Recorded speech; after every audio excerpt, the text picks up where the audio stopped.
Bueno, ya estamos aquí en el barrio Lourdes, llegando a Tercer Acto, localidad de Santa Fe, centro oriente de Bogotá, una de las montañas más hermosas que tiene esta localidad. Vamos a llegar a la sede de Tercer Acto.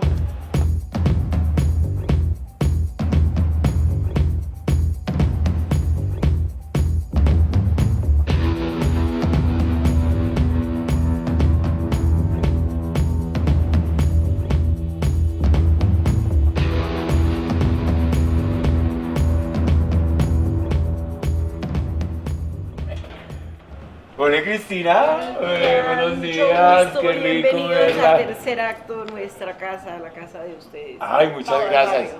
Vamos a contar historias y vamos a contar crónicas, a ver cómo se construyó este sueño tan bonito, Sí, ¿vale? señor, sí, señor. Gracias Cristina por abrirnos, vamos que hasta nos tiene tintico.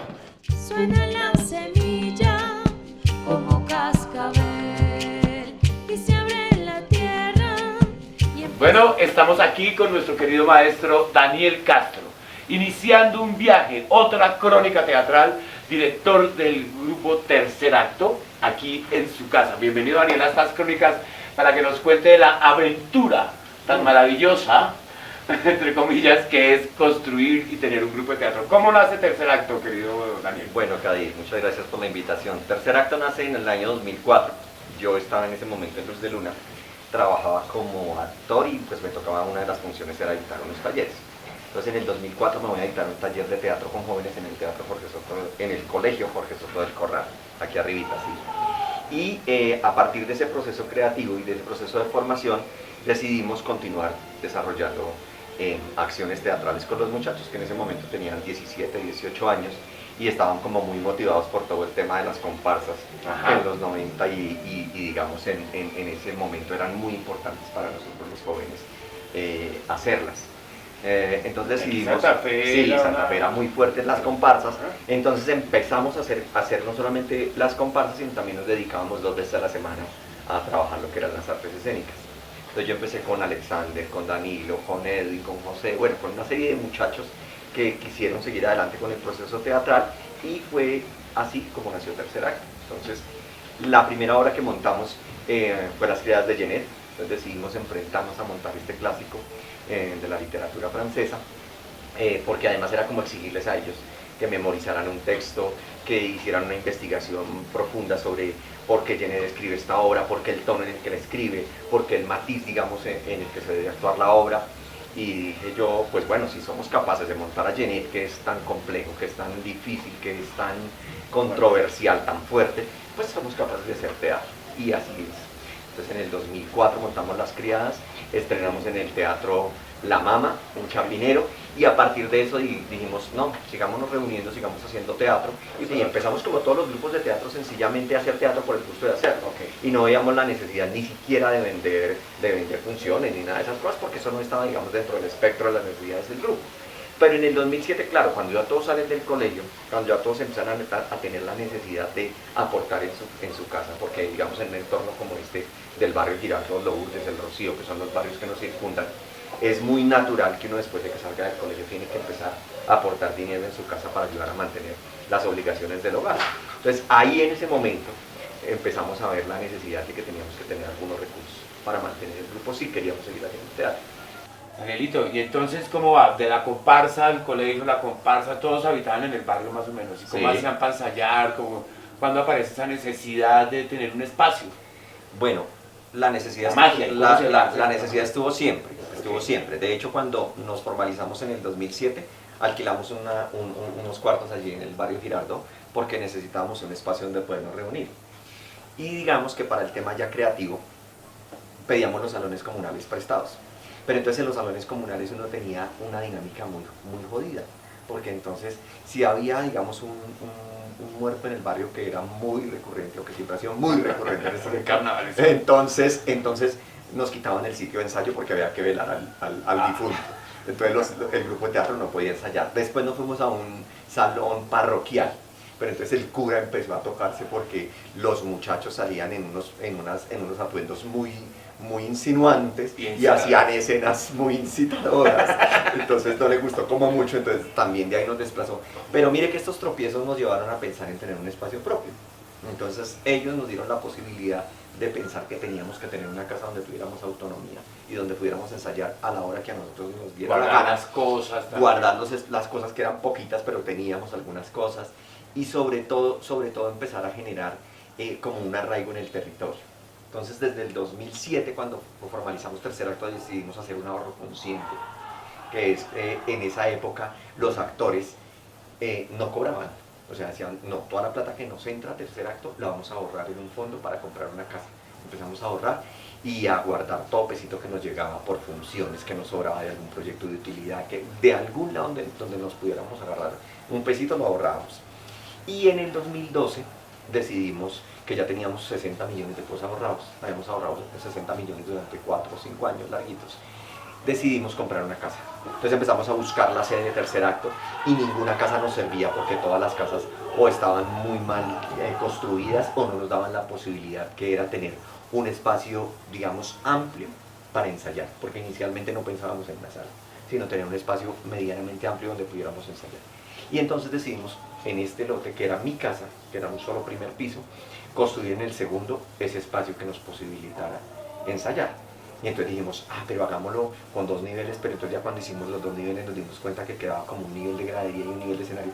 Hola, entonces hagamos una sala y apareció la sala y ya van 4 pisos y vamos para el quinto.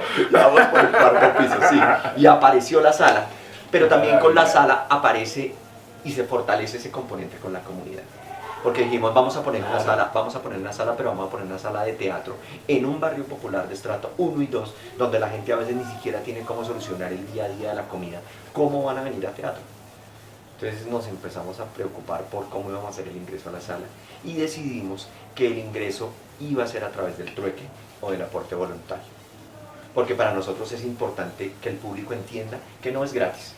Porque nosotros nos presentamos, digamos, a las convocatorias del ministerio, a las convocatorias del Están distrito. subvencionadas. Exactamente, para que con los impuestos que pagamos nosotros, que paga toda la ciudadanía, esta sala tenga un recurso para funcionar. Y adicionalmente, el público entra a través del trueque o del aporte voluntario. ¿Qué quiere decir eso del trueque? Que la gente aquí trae productos de aseo, productos de la canasta familiar. Una vez hice una campaña con el huevo, ¿no? Sí, el huevo. Al principio era con huevos, pero como el huevo se puso tan caro, entonces vamos a poner trueque. Trueque o aporte voluntario. Dani, y entonces, ¿cuál fue ese toque mágico que ya cuando usted descubrió eso? De que, bueno, la solución era esta casa y empecemos a construir ahí, ¿cómo se les prendió el bombillo de decir después de tanta búsqueda que... Porque todo el mundo aspira como a otro barrio. No, creo que el toque mágico es entender, digamos, como la naturaleza de uno mismo.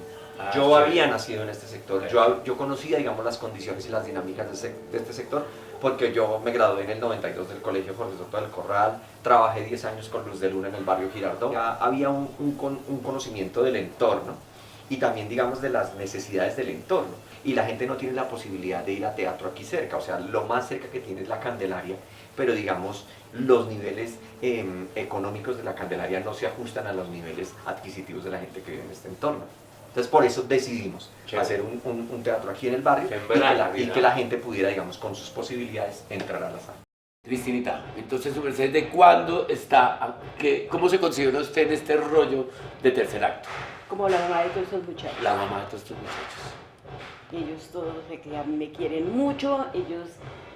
O sea, ¿que cuánto llevas acompañándolos? ¿Los Llevo 20 años? 8 años en la casa, Okay. arriba conmigo, y aquí 10. ¿Y cómo descubriste esto cuando llegaste acá? ¿Cómo fue? Es como el que me estabas contando, como de que esto era como una Era solar. una casita, Una casa. una casa como campestre, Ah, me sí, hizo sí. Daniela la mamá. Y vinimos acá y cuando eso él me comentó de que no conseguían un espacio, un teatro, una casa para hacer la teatro. Yo dije, pero hijo, ve al teatro aquí. Dijo, ¿aquí? Y pues claro, mire, echan una plancha desde allá hasta el fondo, dejan vivienda aquí, aquí les sale todo esto y arriba queda el teatro. ¡Uah! Y a ellos les sonó la flauta. Y empezaron la obra y comenzaron a brillar. En el 2012 decidimos venirnos para acá y entonces en febrero iniciamos la construcción. Iniciamos la construcción, que era hacer la placa aquí grande para que pudiera soportar, digamos, todo lo que íbamos a hacer en el segundo piso, que inicialmente era un espacio de ensayo para el grupo y de bodegas, nada más, no pensábamos en hacer sala de teatro. Y con esos 60 millones empezamos a hacer la construcción, porque empezamos a trabajar muy duro y Con la comunidad. con la comunidad y con todo el mundo, y afortunadamente conseguimos la plata para terminar la obra. O sea que esa primera etapa, ¿en cuánto le salió, Dani? En 90 millones de No, pesos. 30 más. 30 Mucha camello para construir. Ah, Para construir el espacio. el espacio. En unas condiciones dignas, porque queríamos que fuera un espacio digno. Después dijimos que el camerino tenga un baño, que haya un espacio donde los actores se puedan cambiar, que haya un lugar, digamos, donde podamos hacer la labor teatral de manera coherente, que haya, digamos, abajo una cocina un poquito más amplia para atender al público. Entonces, todo eso nos costó 90 millones. El 5 de octubre del 2012 ¿Cómo conectar? abrimos la sala, y a las 5 de la tarde no teníamos instalación porque nosotros lo que más pensamos era que teníamos que tener iluminación teatral.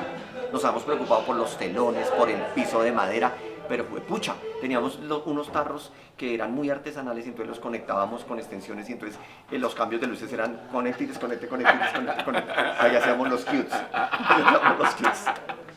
Con puras extensiones. Sí, Es que la así creatividad es muy verdad. Entonces en el 2015 con la LED Ok. hacemos dotación y adecuación. Entonces se mejoran un poco las áreas para el público, se mejora un poco el escenario, se mejora, digamos, como todo el acceso a la sala, y se da pues todo este proceso bellísimo que es la dotación, donde podemos contar con equipos de última tecnología que nos permiten, digamos, hoy tener una sala en óptimas condiciones.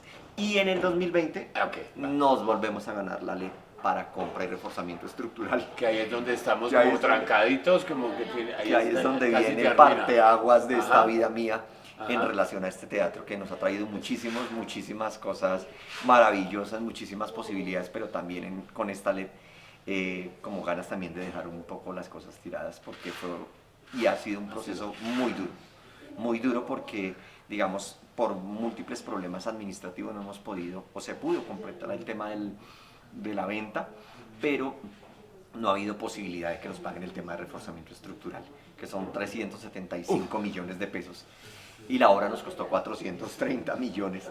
Esto es un mago. Sí. Maravilloso, Porque ¿verdad? tuvo que Ese- meterle columnas, tuvo que hacerse un trabajo posterior a la pandemia, porque iniciamos en diciembre del 2020, pero que hubo que hacerlo en ese momento, o si no, no se hubiera podido.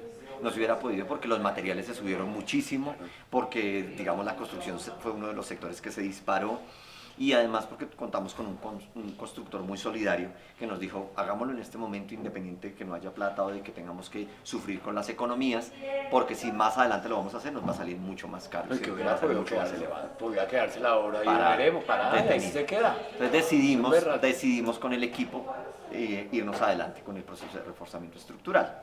Entonces nada, ya después de que empezamos tuvimos que pues vender los bienes, sacar préstamos bancarios, hacer un poco de maromas para poder salir adelante con esto de la... Pero Dani, ¿usted por qué cree que todo se puede? Todo se puede porque porque sale yo adelante, siempre sí, he querido eso. he creído que lo más importante es querer hacer las cosas. Viene esto el Querer, teatro ahí esa fa- querer, porque uno le pasa como con el teatro, usted se levanta con una idea y usted de la única manera que la puede materializar es poniéndola en el escenario, no pensándola tanto, no echándole tanto lápiz, porque cuando uno le echa tanto lápiz a las cosas termina archivándolas. Ok. Entonces así mismo pasa con las obras, en este caso de obra civil, si usted le echa mucho lápiz entonces no lo hace.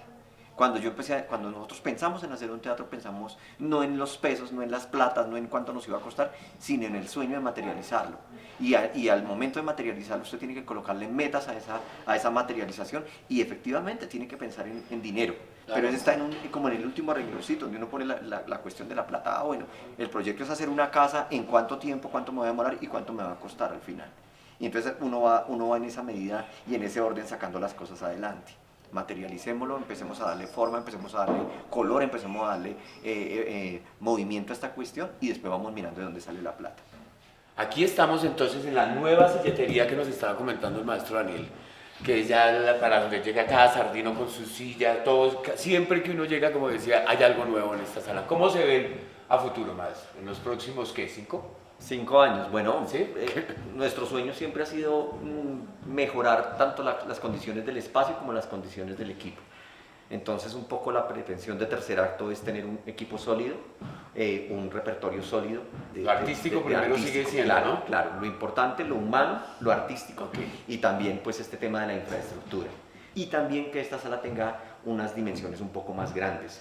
Aspiramos a comprar una casa, aspiramos a tener un parqueadero, aspiramos que esto sea un centro cultural donde la gente pueda venir no solamente a teatro, sino a hacer otras actividades. Suena la semilla como cascabel y se abre la tierra y empieza a llover cuando en el campo hay siembra. Ese trabajo comunitario con la cuadra, esa vida tan hermosa que le ha dado, también ha enriquecido la cuadra y me imagino que los proyectos a futuro que también sean colectivos, ¿no? Sí. Que beneficien la cuadra en un futuro también. Claro. Va paralelo las casas con la cuadra, ¿no? Exactamente, porque hacemos parte de un todo. Hacemos parte de un todo y eso nunca lo vamos a cambiar. Entonces, es decir, si el teatro crece, pues también debe mejorar las condiciones del entorno. Y por eso, digamos, desde el principio fuimos insistentes en que nos preocupáramos por mejorar, digamos, las fachadas de algunos vecinos, de que mantengamos, digamos, una cuadra limpia, de que mantengamos, digamos, una comunidad unida, que trabaje, digamos, en beneficio de todo el mundo. Un poco la idea es que a futuro seamos un centro cultural, un centro cultural que permita que no solamente esté la dimensión de la circulación teatral, sino que también hayan otras acciones de los vecinos. Queremos que este centro cultural de tercer acto sea esa la posibilidad de que varios vecinos y vecinas encuentren en este espacio el lugar. Ay, pues muy maravilloso todo este proyecto de tercer acto. Muchísimas gracias, Daniel, por contarnos sus intimidades sí, aquí en estas crónicas teatrales, que es parte de eso. Es construir la memoria y qué mejor que con los constructores y hacedores de teatro. Danielito, Muchas gracias, muchísimas Kadir. gracias.